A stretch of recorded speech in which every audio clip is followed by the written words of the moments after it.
Let's talk about control and how to start letting go. Welcome back to another episode of Rapid Subconscious Reprogramming Community.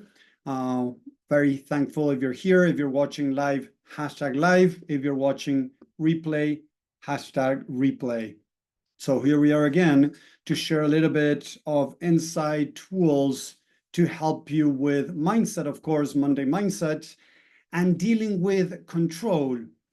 So a lot of people out there are struggling with control, meaning that they're trying to control things that are out of their control, but they're not really being able to let go. Although they try different things to let go, they're not being able to let go of the control of things that they know that they cannot control, but they're still trying. A part of them, a part of the mind is still trying to control.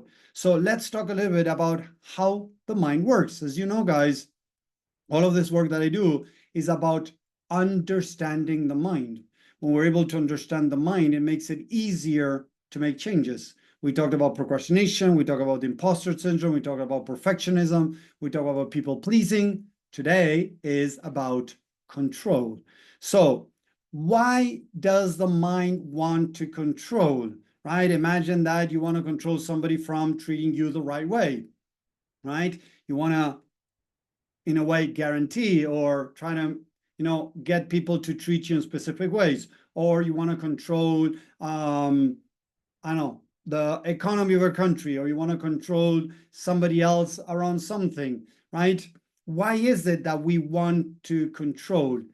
Normally at the surface level, and remember what we're seeing is that, oh, we don't want to be disrespected, right? I want to be recognized by my boss, so I want to control in a way, quote unquote, that they give me a raise, that they give me a pat in the back, that my wife recognizes the work that I'm doing, or my wife recognizing that I did this or that, right? So what happens many times, hey, Romana, thank you for stopping by. We got Susan and Susan over here too. So thank you. Why are we trying to control at a surface level? Because again, we don't want to go through pain. Remember that the mind is trying to protect us from pain. And what does that mean, right? If I don't get the raise that I want, I'm going to maybe beat myself up. If my wife doesn't recognize the work that I'm doing, I'm going to feel bad. So we start trying to control things externally because we want to try to feel loved, happy, accepted, fulfilled, recognized, validated, or any type of variation. So at a surface level is, oh, I don't want to be disrespected. That's why I don't want this person to say negative things about me, right? So we try to control others. We try to control, as I said, politics. We want to control the economy. We want to control the weather. We want to control other things that are out of our control. And why is that? Because the mind is trying to protect you from feeling pain. If I cannot control, there are chances of somebody saying or doing something that could eventually make me feel pain. But again, when I start understanding how the mind works, I'm able to understand what is it that is really going on. So the first step to understand is that if somebody is saying something that is bothering me, it's because actually I believe that about myself, or I have doubts around that area. So I tell people, when you feel somebody stabbing you, what is actually happening is a person is trying to stab you, you grab the knife, and then you stab yourself. And then you complain because somebody stabbed you, somebody said something really nasty at you. The truth is, and I'm not saying it's easy, please don't get me wrong, is that nobody can hurt you emotionally or mentally. And I know that's a very difficult statement for a lot of people out there that are thinking that people are hurting them. But the only way for somebody to hurt you is by you accepting what they're saying, by you believing what they're saying. Because right now, somebody says, Tommy, you're a douchebag. Tommy, you're a piece of shit. You're a piece of crap. You are a liar. If I react to that, it's because I am accepting their statement. If I don't believe that is true, I'm just going to say, I'm sorry, believe that. Let's agree to disagree. And that's it.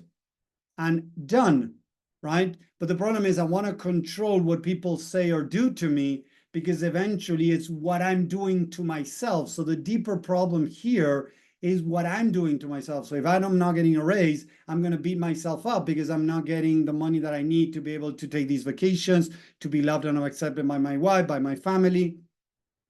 So I need to understand what is going on deeper. If I just stay in the surface, I have no control over that. I'm just a victim of my circumstances. Think about that, right? When I stay in the surface, that, oh, my boss said something really nasty to me and it really hurt. I have no control over that. My mood, my happiness, my, sense of worthiness depends on somebody else. And if it depends on somebody else, I'm screwed, people. Why? Because I have no control over others. So again, if I start realizing that I have control over myself, and whatever somebody else does or does not do doesn't directly mean something towards me. If my boss decides not to give me a raise, it has maybe nothing to do with me not being good enough, because if I were not good enough, right, with my actions at work, I would be fired. Maybe they're not giving me a raise because they didn't get to see the value that I bring to the table. Maybe there is a difficult situation going on in the company and they might not give me a raise, right? So it might have nothing to do with somebody else. Sorry, might not have something to do with me. It might have to do with something else. So again, the mind is trying to control outcomes to prevent myself going through pain. I don't want to experience pain. But again, who's inflicting that pain? If I start understanding that I'm the only one inflicting pain, then I can regain my power. I can become, responsible, and then start making changes from there. Because if I realize that if my wife says something and it hurts, is because there's a part of me that believes in it. So I need to work on that. I cannot just tell my wife, don't ever say that to me again, because I cannot guarantee that she might not say it again. And what I believe is that the universe, God, whatever you want to call it, is going to bring people and circumstances your way to show you how you are treating yourself. Hey, Chris, thank you for stopping by. So again, the universe, God, whatever you want to call it, is going to bring people and circumstances to show you how you are treating yourself. That's why I have talked about this, and it's really painful, don't get me wrong, is that when we are around a narcissistic person, we need to be able to see where we might be being narcissistic to ourselves, because it's hurting, because it's reflecting back what we're doing to ourselves. So if somebody's hurting you, ask the question, how am I hurting myself? If somebody is doing something or not doing something that is bothering you, how am I doing this, or how am I not doing this? Because a person is not showing you love, not showing you appreciation, you need to understand that you might not be showing love or appreciation to yourself. So what I teach many times is write it down.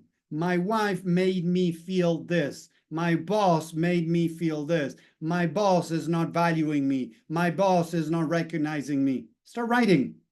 Then change the word boss and put your name there.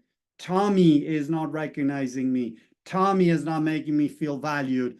Tommy is not making me feel worthy. Then start, diving into the mind, exploring what are you doing nowadays, yesterday, a week ago, a month ago, for many years now, maybe, that you are treating yourself in that way, not making yourself feel worthy. An example, very simple, listen to this, and I've seen this over and again. I'm going to give you one example, and then you can take it anywhere from there, is imagine that your boss is not giving you a raise.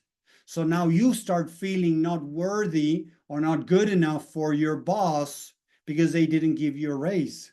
So you are making yourself feel not good enough. You are making yourself feel not good enough. So you are making yourself feel not worthy. Okay? So it's important to realize that, because from there I can start making changes when I realize that I am creating this scenario? So I like this question from Suzanne, right? She's saying, how do I know if I'm being narcissistic to myself? And I love that question, right? Is where are you not being loving with yourself? When are you judging yourself? Where are you criticizing yourself? Where are you putting yourself down? Look at the meaning of narcissism, right? And it doesn't mean that you're a narcissist, don't get me wrong, is that you're acting in a narcissist way in different areas of your life. So look at the meaning of narcissism, the different things, and then see what applies to you. Because normally I tell people, and this is difficult, and I had to realize that I was acting narcissist towards myself for many, many years. I was putting myself down. I was belittling myself. I was judging myself. I was criticizing myself. So then the universe, God, would bring people and circumstances my way to show me exactly what I was doing. So, Chris, it is a little bit of NLP, but it is also a mixture of many other techniques that I have learned in these 15 years working and studying on the mind, working with thousands of people around the world. I have learned around therapy, coaching, neuroscience, a little bit of NLP, ACT therapy, compassion inquiry. I have studied many techniques out there and grabbed the best of each to put together rapid subconscious reprogramming. Okay, so going back to control, when I'm trying to control something that I have no control over, like a person, a situation, things like that, right? I need to see where I'm lacking love and acceptance towards myself. Where am I needing protection? Because again, if I don't get the raise from my boss, if my wife doesn't recognize, my partner doesn't recognize me, is the universe not recognizing me, giving me what I want, how does that make me feel? First question, how do I feel?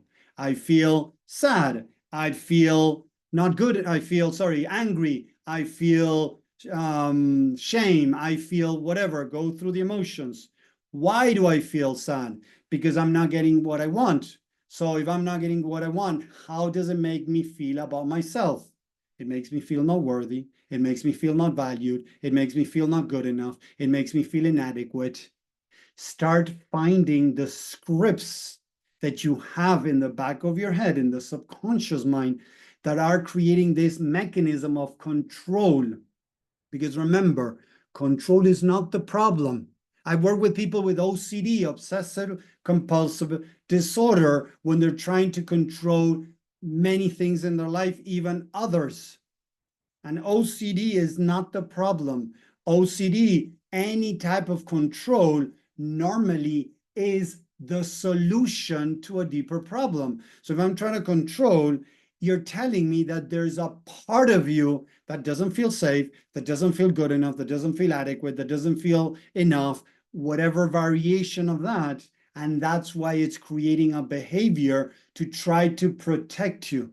The problem is that that part of you is not realizing that it's trying to control things that are out of your control, like controlling the weather, controlling your boss, controlling the economy, controlling the president, controlling your partner. Yes, they are out of your control because they're a different person. Your partner is a different person. You cannot control them. You could try to avoid them from doing something to you, saying something, maybe, but eventually they're going to be stressed out. They're going to be tired. They might have a couple of glasses more of wine, and they're going to treat you in not a very loving way. And then that is going to show you where you are not treating yourself in a very loving way. It goes back to loving and accepting yourself. Because when you love and accept yourself, doesn't matter what your boss does or doesn't do, you're going to be able to value yourself. And if you need to walk away from this company and find another job where you're going to be recognized and validated for what you deserve, you're going to do it. If you're not feeling, eventually you start working on yourself and you're like, you know what, I don't want to put up with this crap from my partner, I'm going to walk away. One thing is to walk away from pain, right? Not realizing that you're hurting yourself and walking away because, oh, I don't want this person. And you know what happens? And please type a 1 in the chat if this has happened to you. You go from one relationship to another, and then that next person starts treating you eventually like the other person, or to a friend, or to a boss, or to somebody that treats you in a very similar way as another person did in the past. Has that happened to you in the past? Type a 1 in the chat. If that has happened to you, you walked away from a relationship, you walked away from a friendship, you walked away from a company to fall into another situation with somebody else, maybe in another company, at a new friend's place, at a new partner, where they eventually started treating you in a similar way. Why? Because again, the universe, God, is going to bring your way people and circumstances that are going to show you exactly how you are treating yourself, so that it's an opportunity to see what you're not seeing, to see your blind spots, to be able to start making changes. If we keep trying to control what is out of our control, eventually you're going to fall into burnout, high levels of stress, high levels of anxiety, and we're going to go down a very dark road. So to be able to let go control, we need to first understand that control is a surface level, is a solution to a deeper problem. It's not the problem. It's a solution to a deeper problem. What is the deeper problem? That I might be judging myself. I might be making myself feel not good enough, not valued, not recognized, not accepted. So I'm looking for control to protect me. The thing is, again, as I said, many times you're trying to control things that are out of your control. So I would recommend you start going deeper into the mind. The 3 questions again: how do I feel? Why do I feel this? How does this make me feel about myself? To start understanding what's going on. And then you can ask yourself too, how am I treating myself when things don't go my way? How do I speak? How's my inner critic nowadays? What am I saying to myself? It could be very subtle, or it could be very straightforward, like, oh, you're not good enough, you're stupid, you're a douchebag, you're blah, you're an idiot. Oh, but I don't mean it. BS. I've worked with people who say, oh, but I don't really mean it. The mind doesn't understand a joke or a thing that you don't mean. When you say, oh, I'm an idiot, for the mind, you're telling yourself that you're an idiot. So be careful what you tell yourself. Be careful that inner dialogue, because that's going to allow you to let go control or hold on more to control, to avoid pain, to avoid self-judgment, to avoid self-criticism, to avoid belittling yourself, bringing yourself down. So again, control is a byproduct. To let it go, you need to work on understanding how the mind works, understanding what is the part that you are playing in all of this, because you have the power, nobody else. If you're expecting your boss to make you happy, your partner to make you happy, X amount of money to make you happy, your kids to make you happy, anything external to make you feel blah, whatever, happy, fulfilled, good enough, joyful, whatever you want to put it, when you put that on the outside, we normally do it, unfortunately, you're setting yourself up for failure, because you're depending on others, and others have their own resolved issues. And again, as I just said, God/universe is going to bring your way exactly what you need to work on to see your blind spots. So take advantage of that. Not just walk away from somebody that's saying hurtful things just like that because you don't want to deal with that. Try to understand, okay, what is this moving inside of me? Walk away if you want to. What can I learn from this is a great question. What can I learn from this situation? Why did this happen to me? Why would God allow this to happen? Not as a victim mode. A lot of people is like, why is God doing this to me? Why is this happening to me? Change that into, what can I learn from this? And I promise you, as you start putting yourself there, there's going to be much more chances. You're going to be able to empower yourself more and start creating more the life that you want. From victim mode, unfortunately, you're not going to be able to create the life that you want. You need to be able to stand in empowerment to be able to start creating what you want. Okay, so again, how are you treating yourself? What's the part you're playing in the situation, the circumstances that are coming your way? Work on that. Change the way you treat yourself. love and accept yourself, fall in love with yourself, and see how your life can start changing. Thank you very much for watching. I hope you enjoyed this. Let me know what you think in the chat. So if you like this, just share, comment. I love to hear other people talking about this, what they feel. And if you have any questions, reach out. And if there is any topic you want me to cover, please let me know, and I'll see if I can cover that on a future presentation of this. So thank you very much. Have a great week. Take care. Bye. See.